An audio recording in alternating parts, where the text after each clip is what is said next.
Welcome back to the channel, everyone. In this video, I'm going to analyze this chemistry high-level paper 2 from the 2021 November sitting.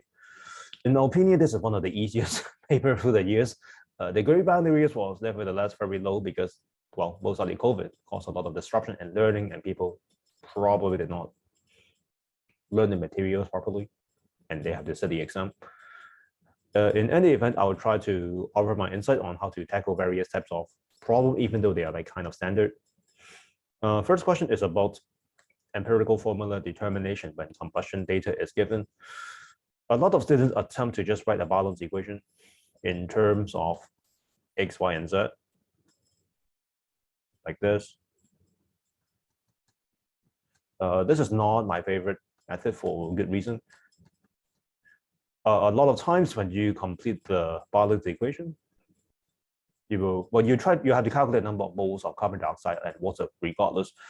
If you try to use subtraction to figure out the number of moles of oxygen gas from the surroundings, most likely these numbers will correspond to like hideous, like looking like decimals that actually correspond to some like moderately complicated energy ratios. There was one example in 2017 November where the ratio is like 29:20 or something like that. Yeah, that is the problem. Like you won't be able to pick out some of these like whole number ratios if the whole numbers are like not like super basic. Instead, what I would do is I would still need to calculate the number of moles of carbon dioxide and water, but without calculating the number of moles of oxygen from the air. So CO2, mole calculation is super straightforward. So it's just 8.802 divided by the MR of CO2. And I trust that you guys have done enough past papers or enough practices to recognize that carbon dioxide has a molar mass of 44.01 grams per mole without having to use the formula book. So that's how many moles of CO2, and you can do something similar with water. 18.02, and you also get 0.2 moles. What you need to do is further translate the number of moles of combustion product, like the oxides,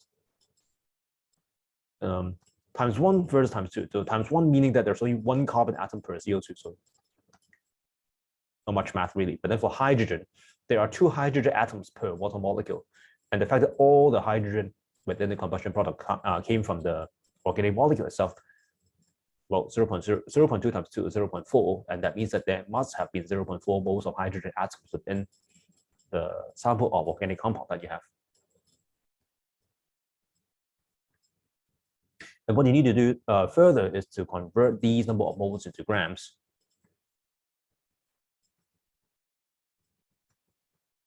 And the reason for converting moles into grams is because now you can use subtraction. So specifically, you subtract the starting mass, 4.406, minus those 2 masses combined. Because the difference here would correspond to the mass of oxygen atoms within the compound itself. So we can ignore the oxygen from the surrounding air. In terms of this mass is 1.6 grams oxygen, which can then be translated into number of moles by dividing by the MR of oxygen, and that's a 16.00. And now it should be very clear that the mole ratio between carbon, hydrogen, and oxygen, C2H4. Now, second part, they want you to determine the molecular formula when they give you the molar mass. What you need to figure out is basically the multiplier between the empirical formula and the actual molecular formula. To do this, you just need to figure out the empirical formula mass.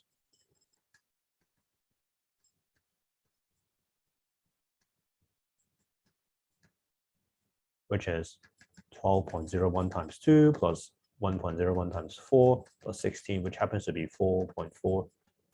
Sorry, my bad, 44.06. And then you just do 88.12 divided by answer. And that equals to 2, which means that the molecular formula would equal to C4H8O2. So that marks the end of page 1. The next part of this question requires you to analyze some infrared spectra of 3 different compounds. I'll just show you the question on the next page first, basically asking you to, well, identify the compound and then give a reason. When you're performing infrared analysis, the feature that you have to pick out is, well, the big peak at 1700 if it's present, and also another potentially big peak at around 3000 wave numbers, because those peaks are highly diagnostic. As in highly diagnostic means that it clearly tells you what the molecule contains and what the molecule does not contain. Spectrum A, shall I just do this maybe? Snipping too. So they give you the 3 compounds.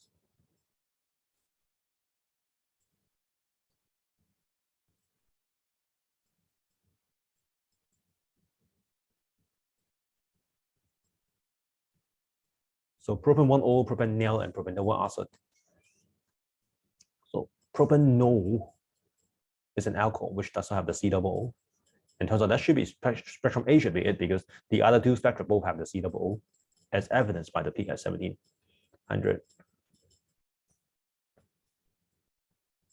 And of course, the big fat peak at 3200-ish is also consistent with the fact that there is an OH somewhere within the molecule. So identity will be propan-1O, and then reason, and then you can say COP. And you can quote the formula book wave number range, or you can just quote single number. It turns out the marks team does not even need you to say the number.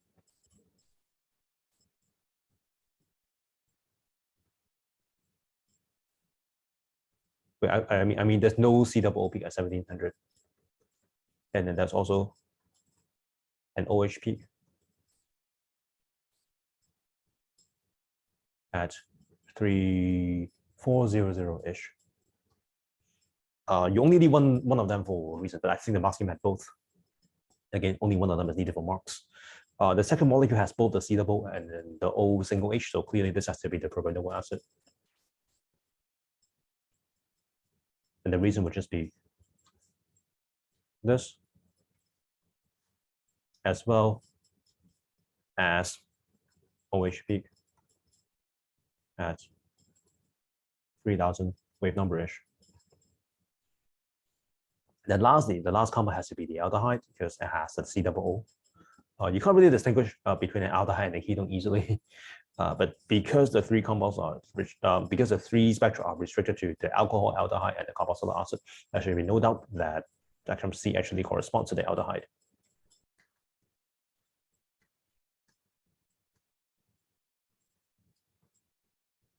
So that's it for the infrared analysis. They follow up with some NMR analysis. The NMR question is easy in the sense that they actually give you the compound, whereas there are harder past paper questions, which will give you the spectrum and ask you what this is. Just draw the propanol and propanol structural formula first to allow you to see how many types of proton environments there are. Propanol has symmetry, so the CH3s are identical, so that's only one signal. And the CH3s are too far away to couple from anything else, but more importantly, the 2 CH3s are equivalent. And equivalent protons do not couple with each other. Meanwhile, the second compound propanol has 3 different environments, which means that there will have to be 3 peaks or 3 signals. Meanwhile, the carbon that has a CH3 is bonded to a carbon which has 2 hydrogen or 2 protons. And the coupling rule is such that bonding to a carbon that has 2 protons will result in the original peak split into a n+1 line fine pattern, which we call a triplet. So that should be it for part D. And then lastly, predict the fragment that's responsible for a mass to charge ratio of 31 in the mass spectrum of propan-1O. Again, we should draw out the molecule first. And then you can section up the molecule by breaking the CC and CO bonds on paper, and then note the mass of each fragment. Section 28 is only for math AISL students. I trust you guys have good mental abilities to work out CH3, CH2, CH2, and OH, having these masses respectively. And then I hope you guys can clearly see that 31 comes from the CH2OH, And therefore the fragment responsible for that particular peak is just CH2OH plus. The mark scheme writes CH3O plus, and this I actually dislike because there are past paper mark schemes that require you to show the structural formula of the fragment instead of just the molecular ion formula. And also the plus is super important. If you omit the plus, they may not give you the mark. And the reason for having a plus is because the mass spec is physically constructed to only detect positively charged, or actually maybe negatively charged fragment as well. But neutral fragments are not going to respond to magnetic and electric fields inside the machine. But only physics students are supposed to know. But I think this marks the end of question 1. Question 2 now is about explaining some atomic properties. Anytime you have to explain atomic properties, you should first think of the number of shells, because the number of shells will determine the extent of shielding and effective nuclear charge. Here, this question asks you about everything within period 3. So everything in period 3 has the same inner shell configuration. So the similar shielding effect exerted on the outer shell electrons. So the general increase is due to same inner shell electron configuration. So similar shielding. If you say same shielding, they may actually penalize you. Because the inner shell, well, there's actually some same shell shielding within the outer shell. So the electron counts within the outer shell actually matters to us, like extent, but not as important as number 1, the inner shell configuration, and also number 2, the proton count. And as you survey elements from the left to right, there will be an increasing number of protons. Increasing nuclear charge.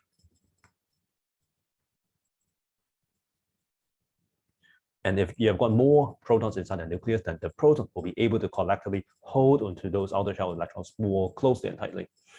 Turns out you don't have to say that for this particular mark scheme. These 2 points are sufficient to score the mark, but if you're not sure about it, just say that the more nuclear charges means that the outer shell electrons are attracted more closely and tightly.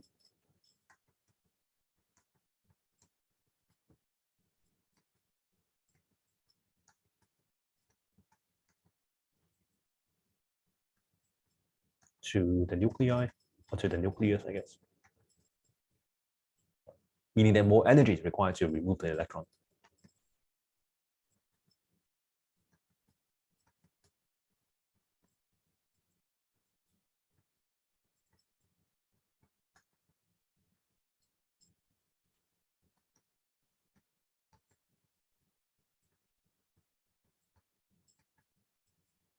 And removing the outer shell electron is what ionization energy is about. So that should be 2 marks. Part B, sodium emits yellow light with the frequency given, and you have to translate the frequency mathematically into the energy difference. And for this, you simply need to use a formula. And I think it's just a joke that IB gives you so many hints. Section 1 and 2. I mean, clearly, yeah, the formula is going to be in the front of the data book, right? And well, in any event, the formula is this: 6.63 times 10 to the negative 34, which is the Planck's constant given in the formula book as well. And then times the frequency, 5.09 times 10 to the 14. And if you just punch everything into a calculator, 6.63e negative 34 times 5.09 times 10 to the 14. So the energy difference between 2 energy levels is 3.37 times 10 to the negative 19, as you guys just saw. There are other past paper questions which require you to calculate the energy in kJ per mole. If that's the case, then you have to divide by 1000 because that's kJ. And then you have to multiply by Avogadro's constant, because this quantity shown here is the energy required for the transition of 1 electron, or involved for the transition of 1 electron. If you have got 1 mole of atom or 1 mole of ion involved, then you have to multiply by Avogadro's constant. And that's it for question 2. Question 3 is about white forces, and this is actually a pretty challenging dot structure. Had you not seen this before? I'm running out of space, so let me just make my file bigger first.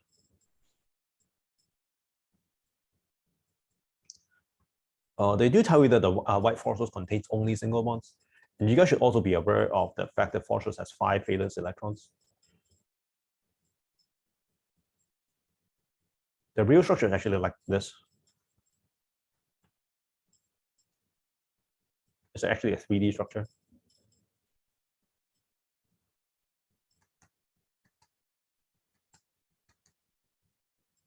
The phosphorus atoms forming a tetrahedron. But let's say you're not aware of this, so how do you figure this out? I'll probably still draw a ring of phosphorus, and because you're only allowed to use single bonds, you can infer that this would be illegal, even though it allows the phosphorus atom to satisfy octet rule. So the best way to do so is just to do something like this. If you have seen this before, then of course it should be straightforward. But knowing the molecular structure of, knowing the properties of the period 3 elements has been removed from the syllabus a long time ago, which is kind of a shame. IB does not require you to remember too much, but I think as a result, students just have very poor chemical intuition. But hopefully you guys have done some extracurricular reading just to get a better sense of chemistry. But in any event, that should be the structure of P4. Question 2, write an equation for the reaction involving white phosphorus and chlorine. Not a syllabus reaction, but putting together an equation with given information should not be too demanding. And then just balancing. I jumped the gun and I balanced chlorine first, but I could have had a little bit more foresight and balance the phosphorus first. Both versions are correct. It doesn't really matter which version you use. But of course, some people are more adamant in using just whole numbers. So regardless, let's try question B, which is about deducing the electron domain geometry and molecular geometry of PCl3. To determine these molecular properties, all you need to do is to come up with a suitable dot structure first.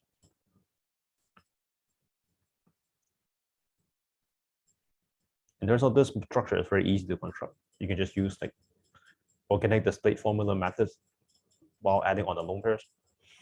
There's no data covalent bond, there's no formal charge anywhere. And each atom is octet satisfying. And you can see that each atom of where they're only interested in on the phosphorus, and the phosphorus being a 4-domain atom means that the electron domain geometry would have to be tetrahedral.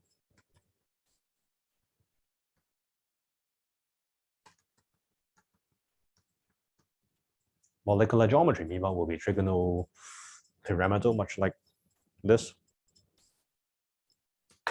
So isostructural to ammonia. And if they ask you to draw the structure, then you can do something like this. Wedge indicating a bond sticking out the page, dash bond indicating the bond is sticking into the page. And then the bond angle will be about, VSEPR predicts that ammonia has a bond angle of 107. Okay, and because the angle for a perfect tetrahedron is 109.5, and this actually has been tested in a math paper in 2012. That's pretty interesting.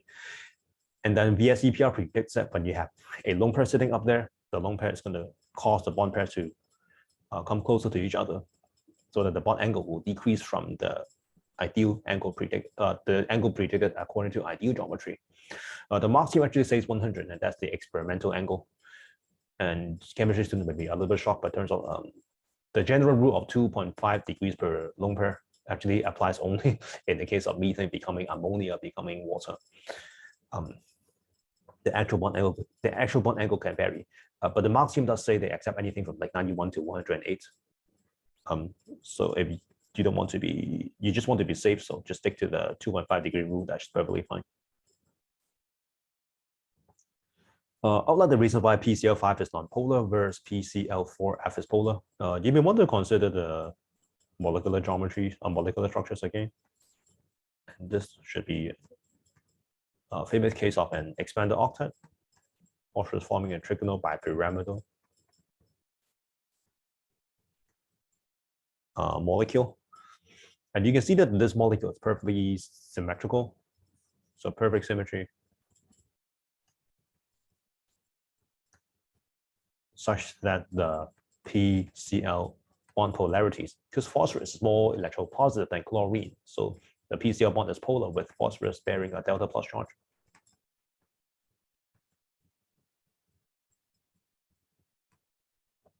Whereas if you replace a chlorine by a fluorine, then the molecule is no longer perfectly symmetrical. Within the 5-domain structure, you can put the fluorine in the equatorial position, which is one of these three. You could also put it in the axial position. It won't really affect like the answer to this question. In any event, when you introduce a fluorine in place of the chlorine, then PF bonds and PCl bonds have different polarities.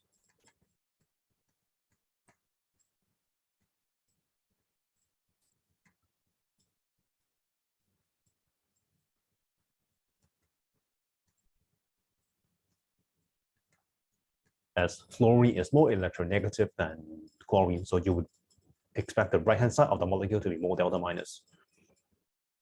So this is only one mark. All this is only one mark. This is the second mark. And then finally, the opposite of 0.1 applies to PCl4F. So molecular, not perfectly symmetrical.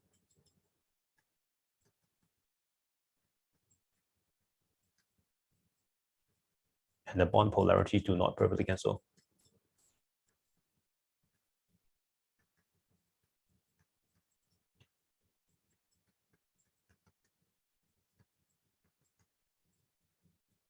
And that's the third mark. Okay, moving on to some thermodynamic calculations. So pretty standard. I mean, they give you delta HFs.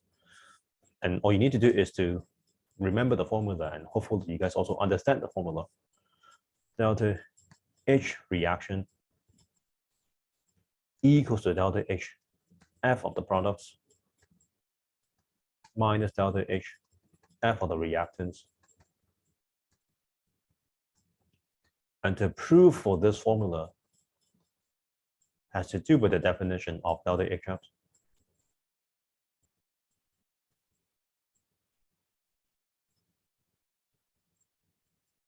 Because when you use this formula, you're relying on unreacting the PCl3 and Cl2 into elements.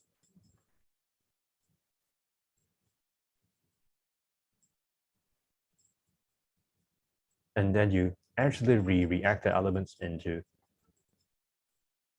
the final product.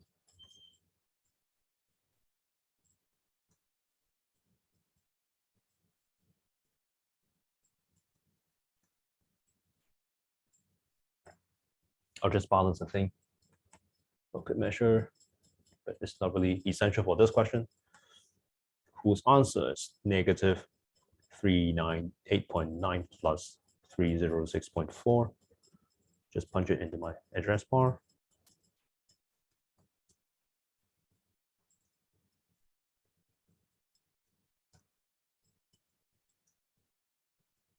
So 92.5 negative.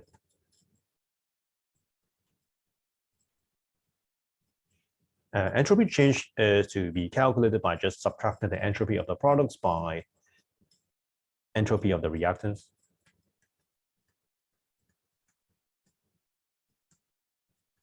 So simple subtraction. This product would be 364.5 minus 311.7 plus 223. I think I remember this number. It's negative 170.2. The unit being joules per mole Kelvin.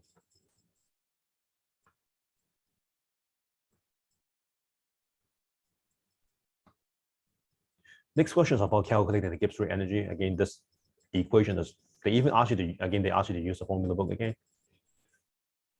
But hopefully this equation is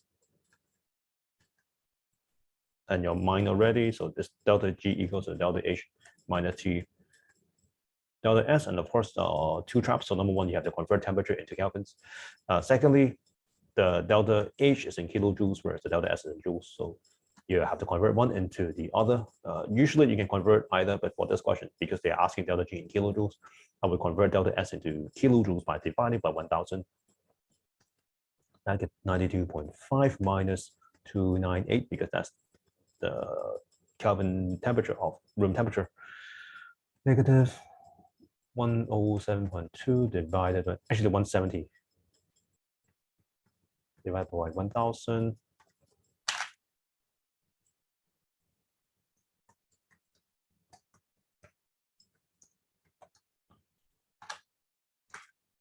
So it's much less negative than before, but still negative. So this is still a spontaneous reaction. And they further ask you to calculate the equilibrium constant for the reaction. And again, it's just another instance of using an equation, and they even ask you to use the formula book as usual. Of negative 41.8 problem, it's actually you have to convert it back into joules instead of kilojoules. So for 178.4 equals to RT ln K, R is given, and T is again room temperature, 8.31 times 298 times ln Kc.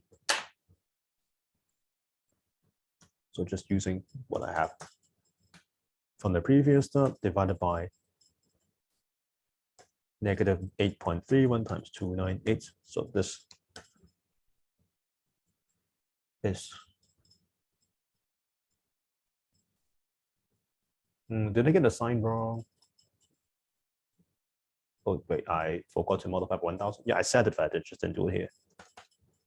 Okay, so that's more correct. And then to undo natural log, hopefully you guys are mathematically competent to recognize that you just need to do like base of the natural log to the power of everything that you're working with, so resulting in Kc. And that I think is 2.12 times 10 to the 7.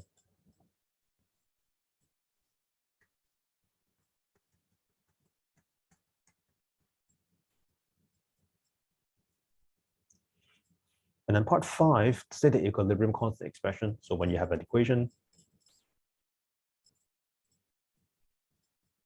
the equilibrium constant expression is simply constructed by dividing the product concentrations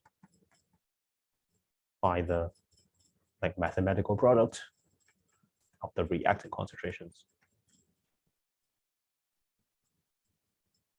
And then lastly, state with the reason the effect of the increase in temperature on the position of an equilibrium.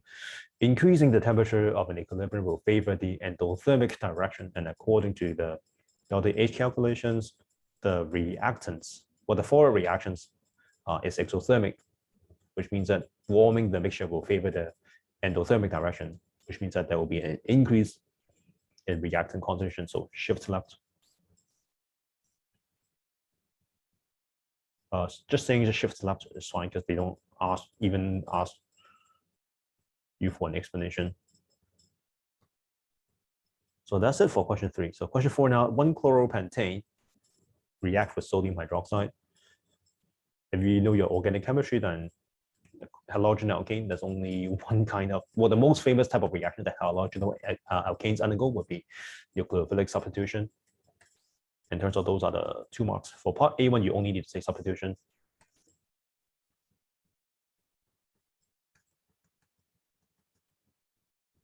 And then part 2, hydroxide ion is serving as a nucleophile.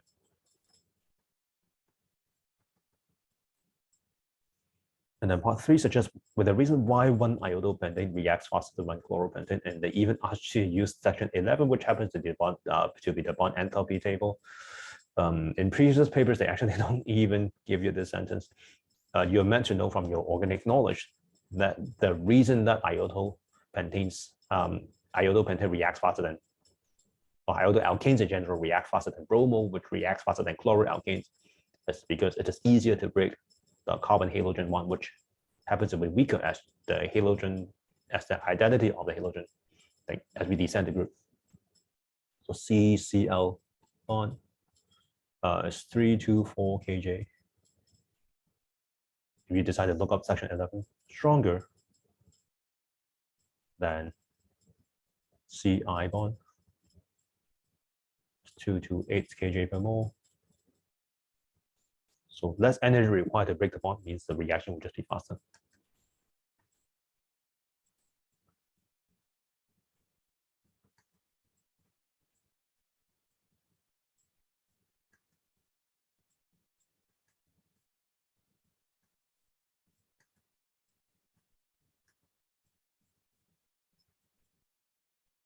Do you have to say that this is like the related to the activation energy?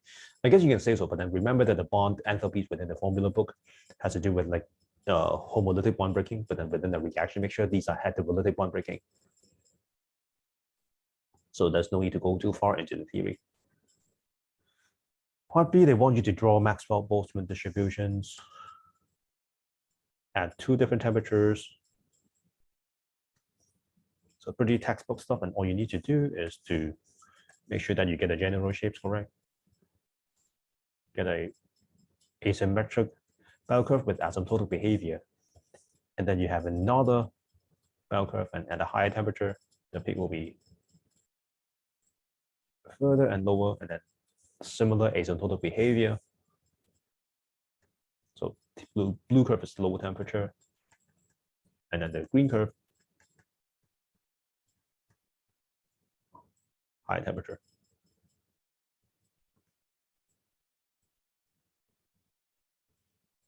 Now, question 5, phosphoric acid can form 3 different salts depending on the extent of neutralization. So triprotic acid reacting with sodium hydroxide, and they want you to first illustrate the 1-to-1 reaction. So NaOH plus H3PO4. H3PO4 can be deprotonated in steps of 1 proton at a time. So you end up making NaH2PO4 plus water. So that would be the first neutralization. Then they next ask you to formulate 2 equations to show how H2PO4 minus itself is an amphiprotic species. Amphiprotic means that it can act as both a proton donor and a proton acceptor, or a proton acceptor, I should say, depending on what you throw at it. Easiest way to illustrate this just to show its reaction with water. I'll probably show it as a reversible reaction because that's in reality what it's going to be like, even though it's not required for the mark. As a proton donor, the H2PO4 minus would lose another proton, which is H plus. The water becomes protonated.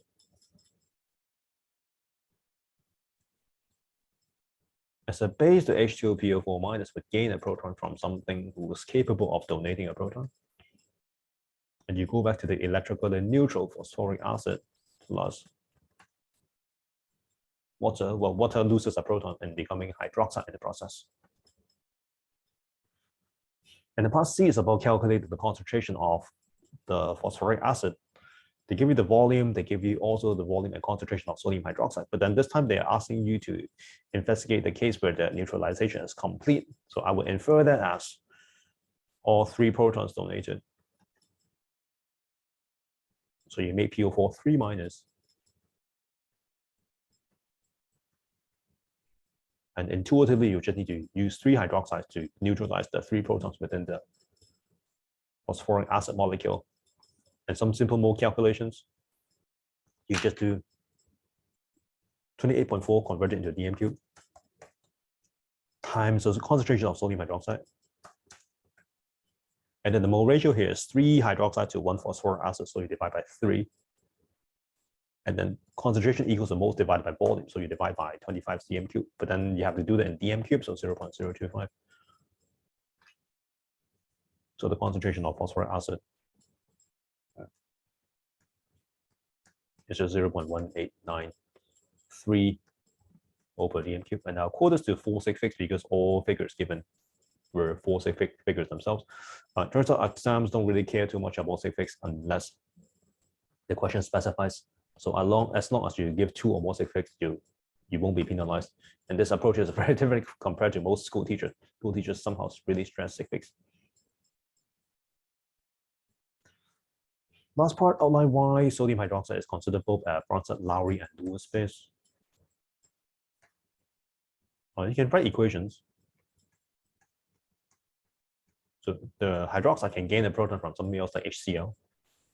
You can write HCl becoming H2O plus Cl minus. So this is acting as a proton acceptor.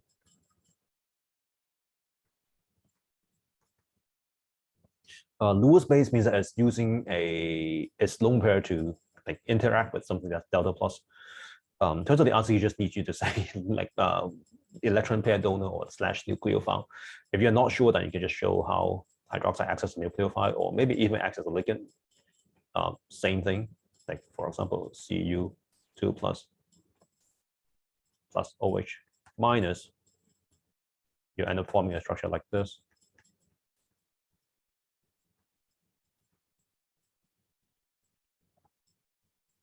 Or you can show an organic mechanism instead, having the hydroxide attacking a carbon atom of a suitable molecule. So that's also fine. I'll just say nucleophile.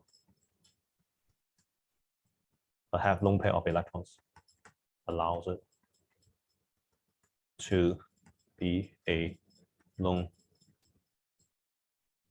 pair or electron pair donor.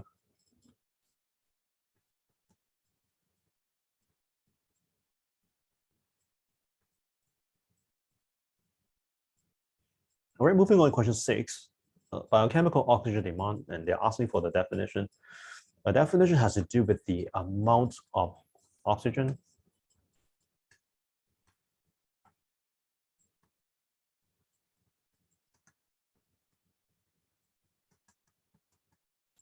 required. And the amount is often measured in ppm to aerobically decompose all the organic matter within a sample of water.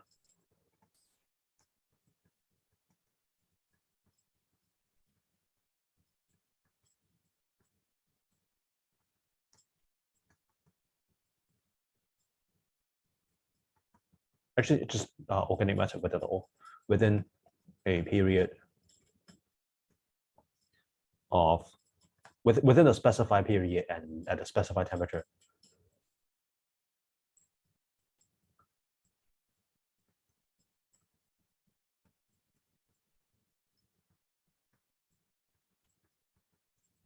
The mark scheme actually does not have this last part, but I'm pretty sure most textbooks will actually include this last phrase as well. And for good measure, I think you guys should also include this as well. Part B is about determining percentage uncertainty in molar concentration, which is calculated by, well, moles divided by volume. And but you are calculating a quantity which involves division of quantities which themselves have uncertainty. The equation for determining uncertainty is going to be like this. Fractional uncertainty in concentration, which of course is equivalent to percentage uncertainty, equal to the fractional uncertainty in number of moles plus the fractional uncertainty in the volume. The fractional uncertainty in moles in this case is equivalent to the fractional uncertainty in the mass, because molar mass divided by mass equals to moles. And then you can assume that there's no uncertainty in the molar mass from the periodic table. So all you have to do is just to do 0.0001 divided by 0.1240 plus 0.4 divided by 1000. And I did it yesterday, so there's 0.12%. Question C, they give you 3 equations which are very standard for Winkler's method. Calculate the amounts in moles of Na2S2O3. They give you the volume, they give you concentration. It's just a matter of multiplying, and of course you have to convert units. It's 0.0375 times 5 times 10 to the negative 4. This amounts to become 1.875 times 10 to the 5, I believe. And then part 2, they want you to deduce the mole ratio between O2 and thiosulfate. So the approach when you have multiple equations. So if you have n moles of oxygen, look for the connecting species between equation 1 and 2, and that happens to be this MnO2, manganese 4 oxide. So you end up with twice as many moles of MnO2 produced as you use oxygen. And you have to inherit the 2n from equations 1 to 2, even though the coefficients in front are not the same anymore. So note the connecting species, which is iodine here. So it's 1-to-1 within step 2. And then you finally relate the number of moles of iodine to the number of moles of, and hopefully you recognize that this is actually from here. So another 1-to-2 ratio, so 4n. So the overall ratio is 1-to-4.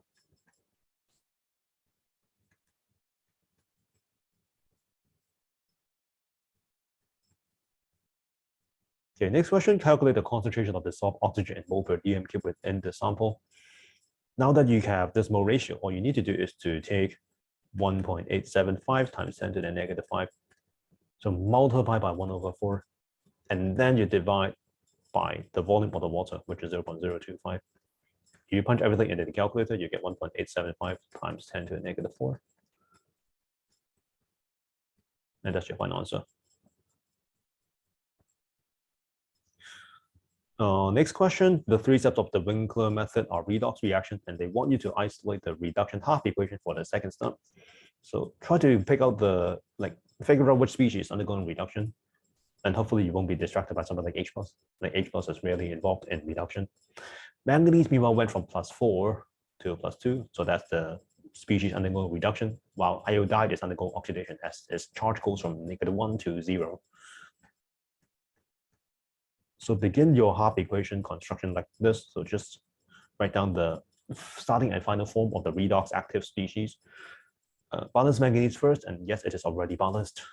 And you next move on to oxygen by introducing not O2, but rather water, because you don't want to introduce any other species that undergoes redox. And water is also abundant within these reaction mixtures. You further add hydrogen in the form of H+, and you need 4 of them. And then you finally add the correct number of electrons. There were 4 plus on the left-hand side, 2 plus on the right-hand side. So the difference is 2 minus on the left-hand side. And the fact that you need to introduce the electrons on the left-hand side is consistent with the fact that this is a reduction reaction. And then the last part suggests a reason that the Winkler method used to measure biochemical oxygen demand must be done at constant temperature. Temperature has to be constant because the temperature, varying temperatures would otherwise affect the rates of decomposition reaction by the living things.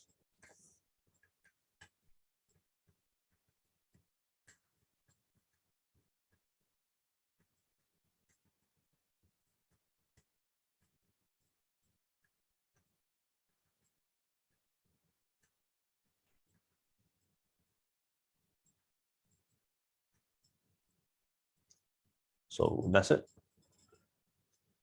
Now question 7. A weird short question asking you to just determine the molar enthalpy of combustion. And this time they actually don't ask you to use an equation, strangely. Hopefully you guys know that delta H of a reaction can be calculated by negative Q over N. The negative sign is because an exothermic reaction results in an increase in temperature, so Q will be positive. But then the increase in temperature is because of chemical energy being released. So releasing of energy means the energy change has to be negative. Now you can replace Q with MC delta T. M being the mass of the water, not the mass of the fuel. And that's some confusion that a lot of students will need to resolve. The specific heat capacity of water is 4.18. I think it's in the formula book, but hopefully you guys have done enough practices to just have memorized this number. Temperature change is given. Number of moles is also directly given. And if you punch everything into the calculator, I think you will get 547.40. So approximately this many million negative. This is in joules per mole. And you can convert into kilojoules if you want to, or if the question asks for it. In this question, they didn't ask for kilojoules per mole, so leaving your final answer in joules per mole is fine. They now ask you to formulate the equation for propagation step and termination step in the formation of chloroethane from ethane. And what you have to do is just remember the process, beginning with initiation. They didn't ask for initiation here, but I'll just write anyways. Just to provide a complete story. You have 2Cl, but Cl2 becoming 2Cl. Like as UV light is used to break the chlorine-chlorine covalent bond. And then you have to remember that you react the chlorine radical with ethane. The chlorine pulls off a hydrogen from a carbon-hydrogen bond to make the byproduct, and then you generate an unstable alkyl radical. But the mark team actually says that this, if you put the dot at the end, is incorrect because the dot is the carbon atom that has the unpaired electrons. But they also say that do not penalize incorrect. So I think it's a bit harsh to deem the C2H5 to be incorrect. C2H5 dot to be incorrect, because I mean, when you write C2H5, it's not like the hydrogens are bonded together anyways. But let's get back to addressing this question. And you have to recognize that the C2H5 dot reacting with chlorine and not the radical. If the C2H5 dot combines with the radical, turns out that would be a valid termination reaction. So there are two different ways to make C2H5Cl. If you make it during propagation, which happens to be the major step, you will regenerate your chlorine radical. If you've got two radicals recombining, then you just get the final product without regenerating a radical. And turns out P2 is a major step because the concentration of radical is usually very low compared to the concentration of the neutral molecules. But they're not really asking for that. So P1, P2, and termination would be the 3 marks. There are other termination steps you can write, like chlorine radicals becoming chlorine molecule, or even 2 ethyl radicals becoming butane.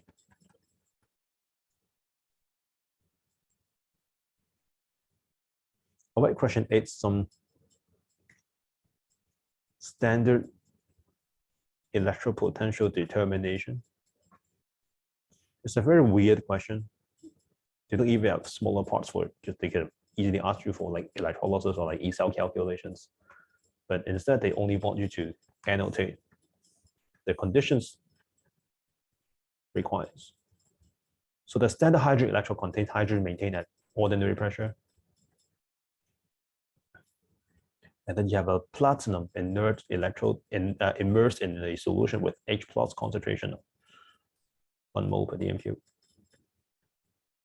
You can use HCl if you want to, but not a sulfuric acid, because sulfuric acid contributes more than just 1 mole per dm cube. You need a salt bridge. In terms of the salt bridge and the voltmeter are worth 1 mark combined. And you typically need to connect the hydrogen to the negative terminal of the voltmeter as well. But I've never, this is like often a mark in like A-level exams, and I also teach A-level. IB, they rarely require this detail, but you can just include it for good measure. You must include the zinc ion on the other side.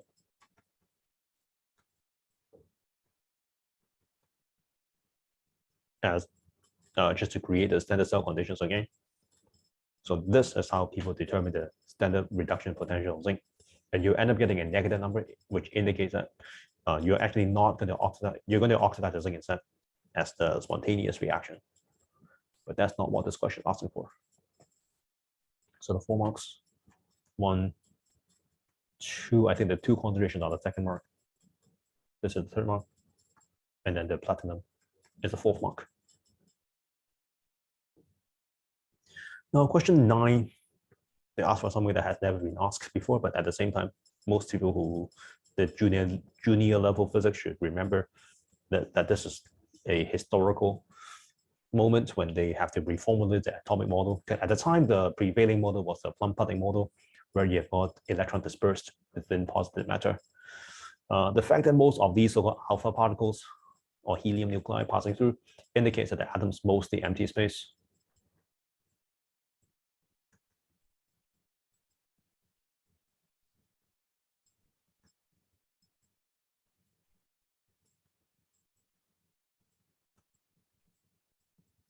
Instead of like a plum pudding of positive material. And then very few He2 plus deviating largely from the path indicates that the nucleus is small but highly positively charged.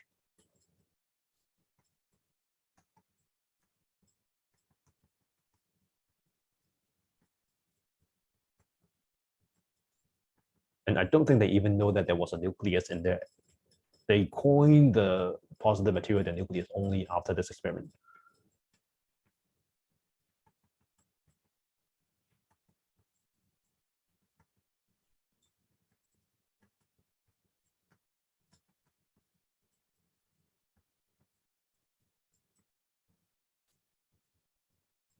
And then B1, they want you to draw 3 different types of orbitals, 1s, 2s, and 2p. So very standard knowledge. 1s is just a circle, and 2s is also a circle. If you do unit chemistry, then there's actually a region called a radial node.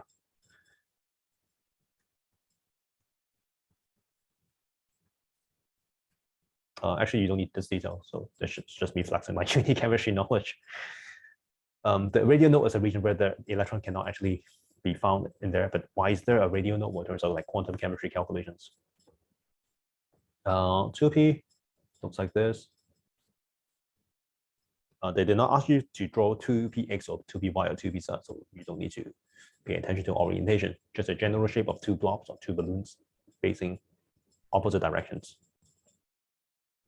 Copper electron configuration is just 1s2, 2s2. I think most students are aware of the fact that copper has, and it's one of the exceptions to off-bounds principle, because off-bound will predict copper is going to be like this: 3s2, 3p, 6, and then 4s comes after 3p, and 4s has an occupancy of 2 normally. So this is what off-bound predicts, but copper is actually more like 4s1, 3d10, and that's what scientists figure out. There are many different versions of explanations, but I don't think any of them will be tested, because none of them are like people say that like having a fully D sublevel like results in like higher stability. But exactly why that's the case, can you explain that using some like classical Newtonian physics? Like it's not that well believed, because there's actually a lot of exceptions for the 4D and 5D metals as well, and no one has come up with a good general explanation. Next part, copper is a transition metal that forms different color complexes. What happens when you replace water with chloride as ligands? The theory behind is that different ligands will cause different DD splitting.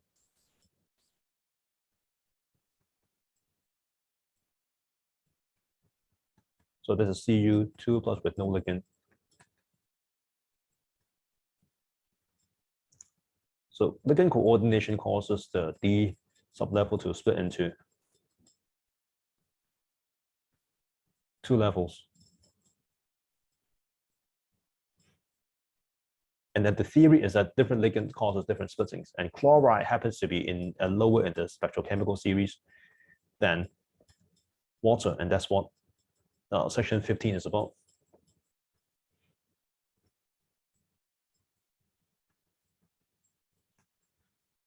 And well, turns out if you finish a uni degree, then you know that that's actually totally wrong. Chloride is actually more like this. And the reason that chloride is like this is because copper forms only a tetrahedral complex with chloride, whereas water, copper forms an octahedral complex with water. But I guess we don't need to know that. So we'll just ignore the real story and like answer it according to IB requirement. So ligand cause the splitting. And it turns out this is not worth a mark, but I think in general you should bring up the fact that like DD splitting is caused by ligand coordination. But what's worth a mark is that water causes a higher splitting.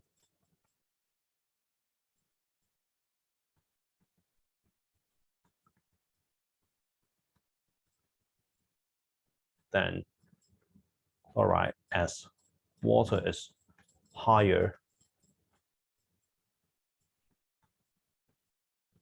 than chloride within the spectrochemical series.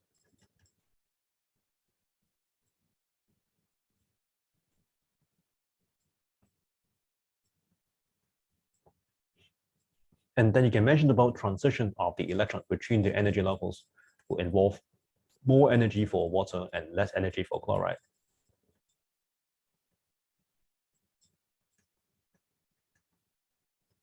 And you can say that these are DD transitions.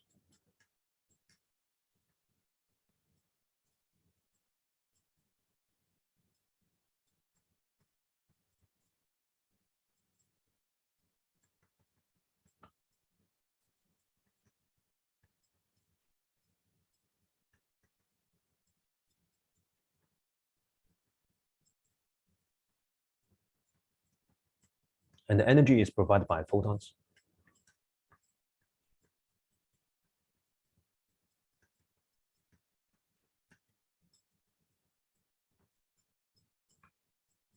Okay. So you would expect a color that corresponds to more energetic photon, higher frequency light, and shorter wavelength to be involved for water. And I think you may want to like describe it in terms of what happens with chloride instead, because the change is replacing chloride by water.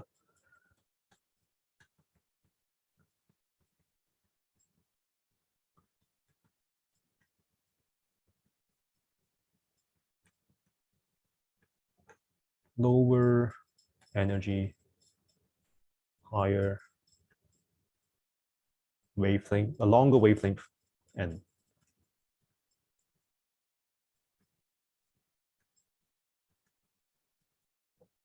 lower frequency.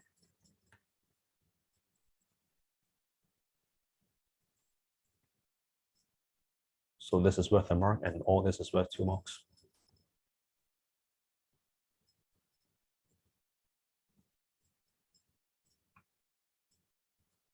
I think that's the end of question 9. Yeah, hybridization. Question 10. Distinguish between the sigma bond and the pi bond. This is very standard, like that has shown up so many times in past papers. So sigma bond, I'll just go back to paint. Sigma bond, you need head-on overlap of orbitals.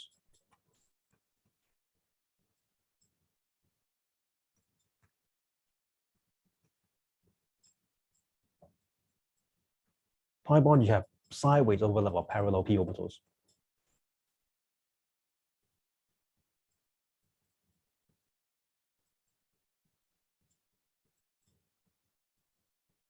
Whereas sigma bond, any orbital with suitable geometry can get the job done. Second point, for each, just in case the first point is not enough. I think the first one is enough, but then in general, they may just ask you to describe a sigma bond for 2 marks. If that's the case, then you have to say increased electron density along the bond axis.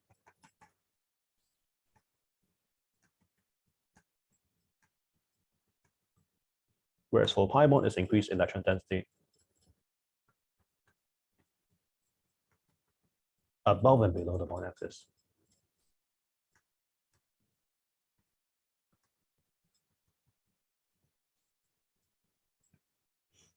Question 2, identifying the hybridization of carbon in the 3 different hydrocarbons. Hybridization is determined solely by the electron domain geometry of the atom involved. Ethane happens to have a tetrahedral carbon, so that's definitely sp3.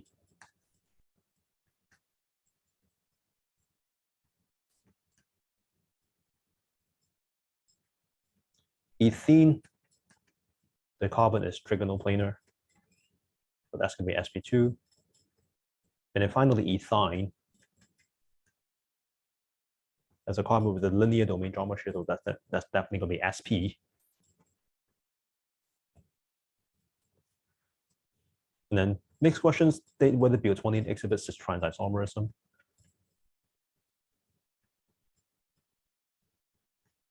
And the answer should be no, because you need both carbons involved to have 2 different atom groups, which is not the case.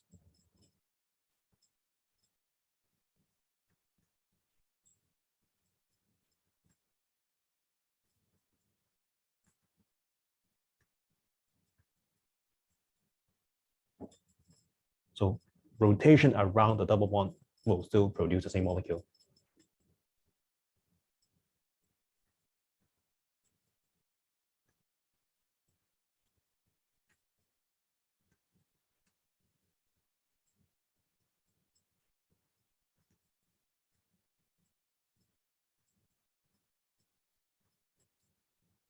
So that's how you score 2 marks for explaining why a certain molecule does not exhibit cis-trans isomerism. Next part, state the type of reaction which occurs between butyl-1 and hydrogen iodide. So alkene just undergoes electrophilic addition pretty much every single time. And I think you just say addition, but if you want to be safe, then electrophilic.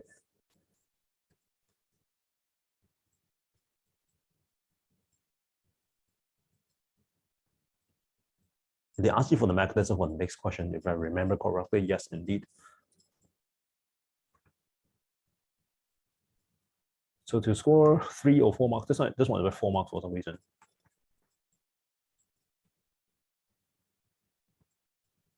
So you want to line up your electrophile, which is a hydrogen iodide. Specifically, the delta plus of the electrophile needs to be facing the double bond And then you have to curly arrow the double bond towards the hydrogen atom. And you also need the curly arrow from the HI bond onto the iodine just to show that it will become the iodide. The question did not ask you for the major product, but out of good habit, you should show the hydrogen bonding to the less substituted carbon. And so that the more substituted carbon atom can be the cationic carbon in the intermediate. And this is favored due to Markov, summarized as Markovnikov selectivity, like having extra alkyl groups surrounding the central carbon will make the central carbon less lonely because the alkyls can provide electron density to stabilize the carbon. And then the second step of the mechanism is for you to curl the iodide lone pair onto the carbon as you make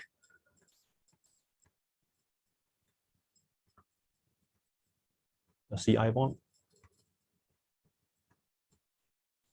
And you make 2-iodobutane as a result. So just the correct final product, and then the curly arrows, and then the partial charge. So these are worth marks.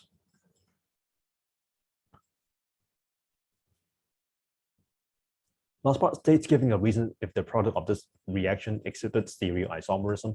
For stereoisomerism, you want to look for a carbon atom that has 4 different atom groups, and that's exactly what the second carbon of 2-iodobutane is like. So connected to 4 different atom groups means that that second carbon will lack plane symmetry.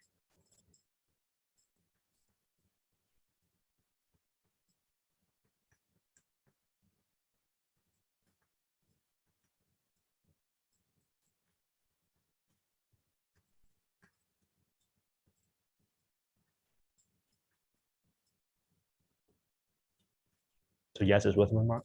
Well, yeah, yes is for the conclusion, and then all the explanation is also required for the mark clearly. And then some rates analysis. So this time they give you 2-chloropentane and aqueous sodium hydroxide. I'll just copy this table over.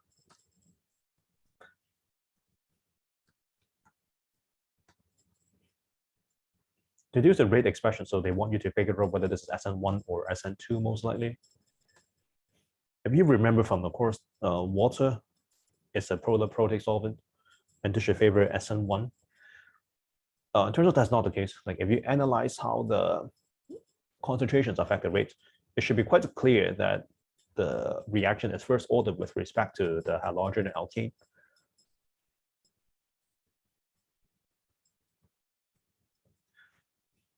And you have an awkward situation where the halogen alkane concentration was never kept constant. The numbers are still reasonably nice, so I won't bother using heavy algebra. But rather, I would just construct a thought experiment 2.5, where I was, because you know the effect of doubling the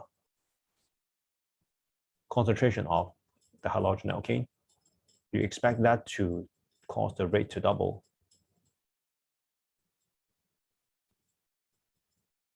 And then now you can compare your experiments 2.5 to experiments 3, and you can see that the doubling of sodium hydroxide causes the doubling of the rate as well. Therefore, sodium hydroxide is also a first order reactant. So you can write rate equals the rate constant times sodium hydroxide. If you just write OH minus, that's also fine.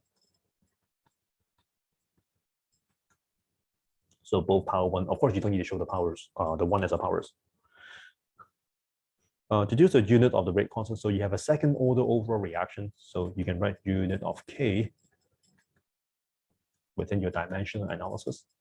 You have mole per dm cube twice. And rate, meanwhile, always has a unit of mole per dm cube per second. And if you move the units around, then you end up with mole minus 1 dm3 s minus 1 as the unit of K. And then lastly, determine the initial rate of reaction experiment 4. Again, the numbers are nice enough that I won't bother with a calculator or with like algebra. So tripling the hydroxide concentration, and then you increasing the factor, increasing the concentration of the halogen alkane by a factor of 2.5 means that the initial rate should increase by a factor of 7.5. So you should do 2.50 times 10 to the negative 2 times 7.5, and this would be 1.875 times 10 to the negative 1.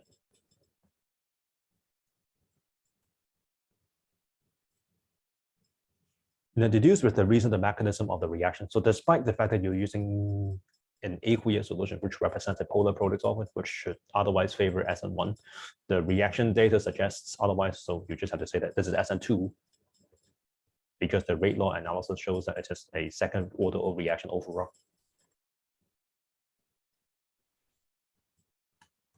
Because the rate law says so.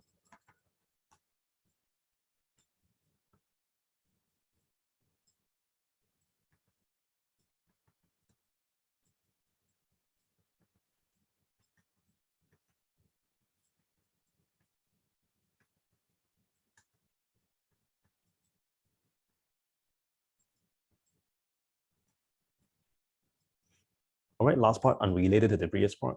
Discuss the reason that benzene is more reactive with an electrophile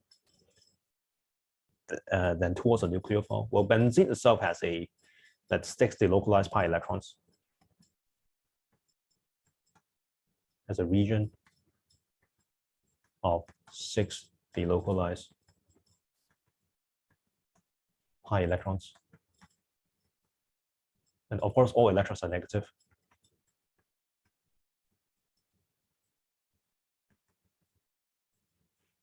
And should be more attracted towards an electrophile, which has a positive region.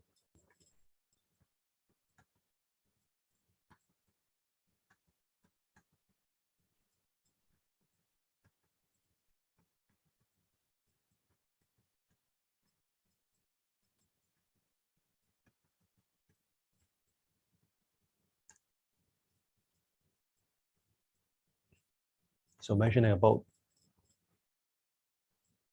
negative electrons, and then mention about electrophile has a positive region, and then of course attract. So these are like the keywords that you want to include. Finally, there's another acid-base calculation, but this time they want you to do some pH calculation, which is part of the HL material. Calculate the initial pH of the chloroethanoic acid itself.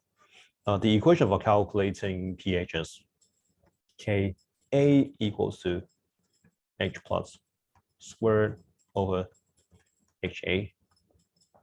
And I hope you guys understand the derivation of this. The Ka of the pKa of chloroethanoic acid is 2.87 in the formula book. The concentration is given to be this. It turns out 10 to the negative 2.87 is actually a fairly strong weak acid. So some of the assumptions are actually not like super valid, but IB doesn't really care about this.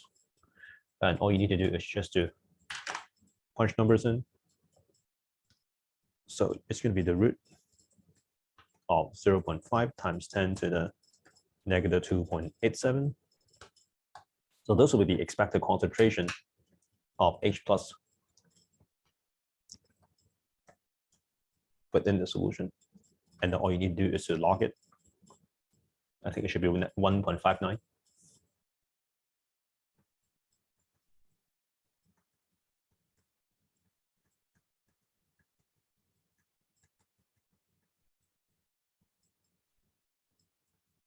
Part B, the concentration of excess sodium hydroxide is that after neutralization, I guess.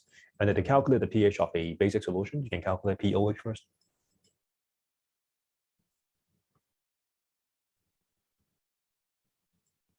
And then the corresponding pH will just be 14 minus 1, so.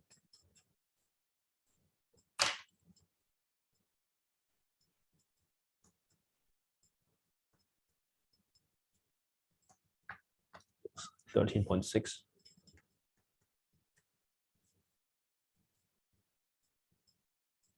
And then the last part is about the titration curve. So you're neutralizing a weak acid. You're beginning with a weak acid in the conical flask, I guess, and then you're dripping strong base into it. The general shape for neutralization graph, they actually made a mistake in here, I think.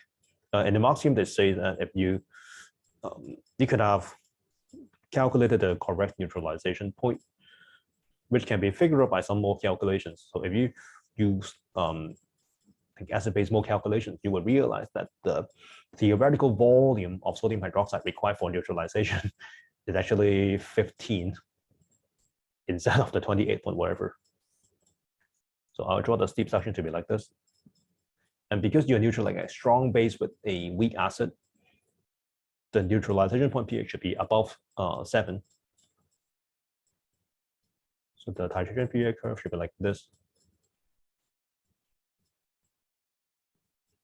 I'll just redraw this.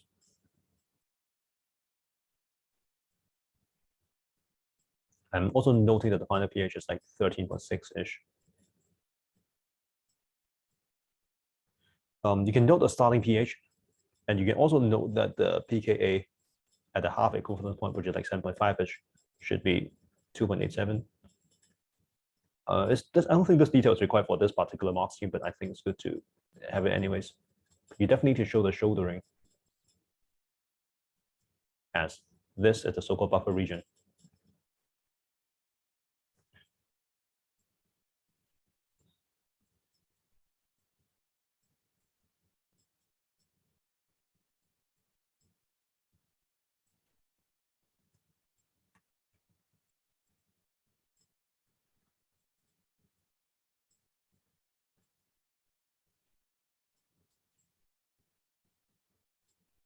The half equivalence point 7.5, pH at half equivalence point 2.87, and then pH at post neutralization is higher than 7. Only at the neutralization point is higher than 7.